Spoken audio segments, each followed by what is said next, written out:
Dragon Ball has defined the shonen genre for decades upon decades, and even now it holds an incredible impact upon the anime community and current shonen stories.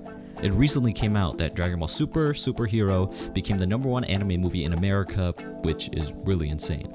I've had a soft spot for the series for most of my life. I'll admit I never watched the OG series, which I plan to eventually, but I've kept up with everything Dragon Ball since about 2013. I watched Battle of Gods, Resurrection F, Dragon Ball Super, the Broly movie, and I'm currently caught up with the manga. It's been fun seeing Dragon Ball make a resurgence, and it was my dream to see Dragon Ball make a comeback after watching GT around 2012. For as much as I love the series, I've put more thought into the story, and I gotta say, it's just not that good.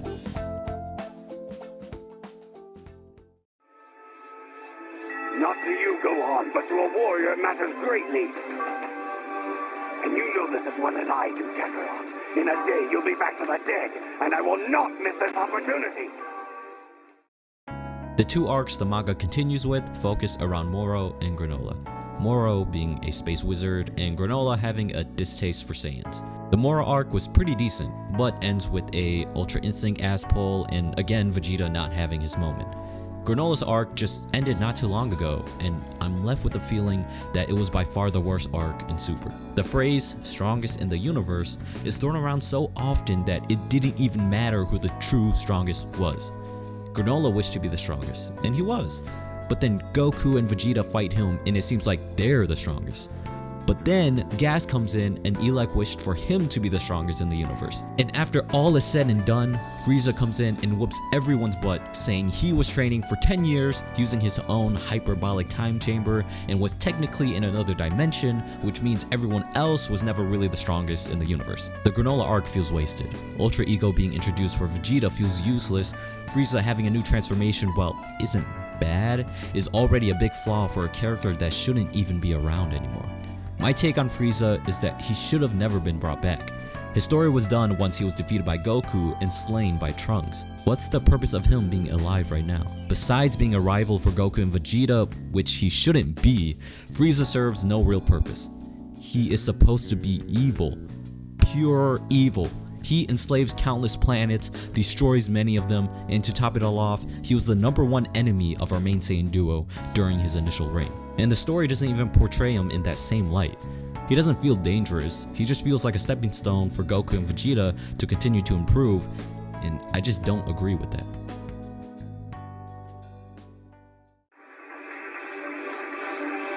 Spend most of your life ruled by another. Watch your race dwindle to a handful. And then, tell me what has more meaning than your own strength. I have in me the blood of a Saiyan prince. He is nothing but a joke. Yet I've had to watch him surpass me in strength. My destiny thrown to the wayside.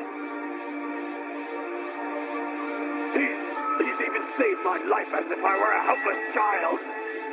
He has stolen my honor. And his debts must be paid. Enough about Frieza. Dragon Ball as a whole always struggles with keeping characters relevant.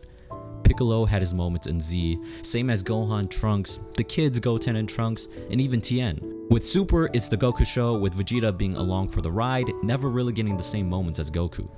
Sure, he beats up Frieza, stands his ground against Goku Black, and defeats Toppo, but he never gets the final say. Goku finishes off Frieza. Goku is the one to attain Ultra Instinct, and Goku and fucking bitch Frieza defeat Jiren together. I know Goku is the main character, everyone knows that, but is it so wrong to want other amazing characters to get the spotlight in the story? I've seen other series that make the side characters shine while still having the main character being that guy. Hunter x Hunter has given many great moments to characters like Killua, Kurapika, and even Knuckle. Boku no Hero lets characters like Endeavor, Bakugo, and even Todoroki have their moments. I get that Dragon Ball is different and clearly only wants to focus on Goku and sometimes Vegeta, but with great characters like Gohan, Piccolo, and the likes of Krillin, Tien, and even Yamcha, I just wish every single character could still continue to be an amazing asset to the story.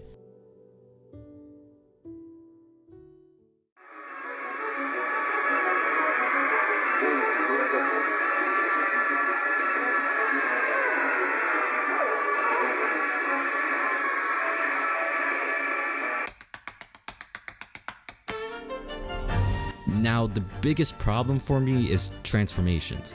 Every single one is honestly useless and just a glorified appearance change. Super Saiyan was revolutionary, and during that time, it was peak Dragon Ball. Gohan unlocking Super Saiyan 2 was a culmination of multiple story arcs and character arcs, and it was amazing. After that, Super Saiyan became a bargain sale. Everyone could do it, it wasn't special, and even Super Saiyan 2 was pointless. Buu Saga introduces 3, but that as well wasn't anything special. God in Blue and Super isn't handled well at all, but the manga at least tries to let each form shine. God being the go-to for stamina, while Blue being used for damage. And it was masterfully done when Vegeta continuously switched between both during his fight with Goku Black. Even that isn't enough to say that transformations as a whole in Dragon Ball mean anything. It's why Goku unlocking Ultra Instinct so early isn't good for the story. It's supposedly one of the strongest techniques or transformations, yet so far Goku using it isn't a guaranteed win. It's going to become fodder, and most likely a new form will be attained, and that's just stupid. I know I'm trashing on Dragon Ball, but despite many of the things I hate about it and the current state of it, it's not like it's terrible. It's just not as great as I wish it could be. For a series I love and hold dear to my heart, I want better. Super's current trajectory has left me in disappointment, and from this point on, I won't be expecting greatness anymore.